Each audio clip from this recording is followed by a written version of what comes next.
They're holding us hostage. They're telling the people, you'll get your 401k, you'll get your pension if you let us raise taxes. And now they're so greedy. I'm sure you've seen the articles all over Forbes and Bloomberg where federal regulators are, quote, ordering private pension funds to, quote, invest in failed banks. You know, I come knock on your door and say, Greg, I want you to invest in a failed bank. You don't have a choice. Well, exactly. You know, the whole point is that they are looking to you to provide them the capital that they've lost. That's what it's about. And we have to insure all their bets that are made worldwide. Back in 60 seconds with Greg Palast of GregPalast.com. He's going to give you an inside scoop on what's really going on with the British Petroleum mega spill in the Gulf of Mexico. Everything we said came true. Everything we've done has been right. All right, we got 5 more minutes with Greg Palast, and I'm going to take a round of phone calls for Lex, Ruth, Tim, George, Howard, and others that are holding. Greg Palast is working with the BBC, hot on the big petroleum spill going on the last 2 weeks. Greg, what's the bottom line on this in your investigation? Well, there's several things. One, this is the old game. British Petroleum actually owns the oil in Alaska. And the Exxon Valdez, despite Exxon having its name on the ship, British Petroleum was more to blame there because they were in charge of oil spill response. And just like this time, they lie about what they're capable of doing.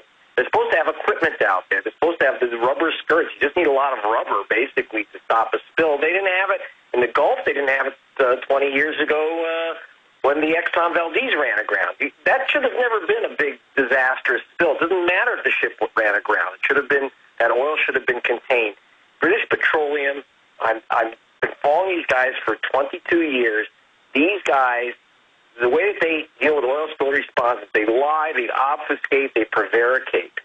And, you know, that's why I'm going back up to last, because that's really where it starts, just the endless lie. And by the way, when Obama says, well, we still need the oil, and he opens up the coast, more of the coast of Alaska, well, that's not for America.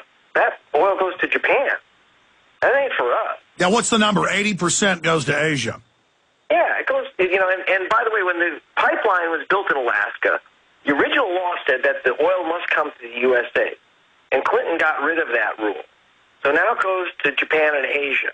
And then, you know, the profits go to London because it's British Petroleum. And that's why they don't let people drill in certain areas, because people like BP are lobbying. Could this be a false flag event because Obama had said they could drill and that would let other companies in, and BP already was doing most of the exploration? Could this be a false flag as a pretext to shut down drilling, which Obama has now announced he's doing? I have no idea. All I do know is that these guys don't know what, you know, in terms of the actual drilling, they don't know what they're doing. And by the way, my information is that they didn't go down 18,000 feet. They went down much further. That's why they had this pressure burst. They have no idea what the hell they're doing. And they're operating blind, and they cheap out. You know, where they're supposed to have containment barges. I didn't see them out there. They're supposed to have rubber boom. Why is it that the United States Navy is putting out 12 miles of rubber boom? And by the way, Mr. Obama, why did it take till Thursday to federalize a disaster that occurred on Saturday? You know, if they put that 12 miles of boom around the ship on Sunday, it would have been mostly contained. You know, so, you know, the Obama administration screwed this up real bad. But BP is ultimately responsible, and they couldn't care less. And don't forget, they're saying it's costing them $4 million a day. They sell $4 million barrels a day, and the price of oil is up $2 a barrel because of the spill. So it costs them $4 million a day, but they make an extra $8 million a day. So what about Halliburton? What about Halliburton reportedly being? Right. Halliburton, okay, first of all, they probably drilled the well to 25,000 feet, not 18. Halliburton's supposed to be dumping a cement plug down that well. That's where they make 20% of their profits, Halliburton. And, you know, they're supposed to check the pressure before they drop the plug so they know that it's a big enough plug. Obviously, they didn't. They just took the money and they just dumped the crap over into the cement into the pipe, and they didn't measure nothing.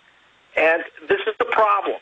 These guys are cranking in the money, and it's not, then it goes bad, and they go, oh, gee, it's a shame. Why can't they plug it? We only got about 30. Well, why can't they plug it?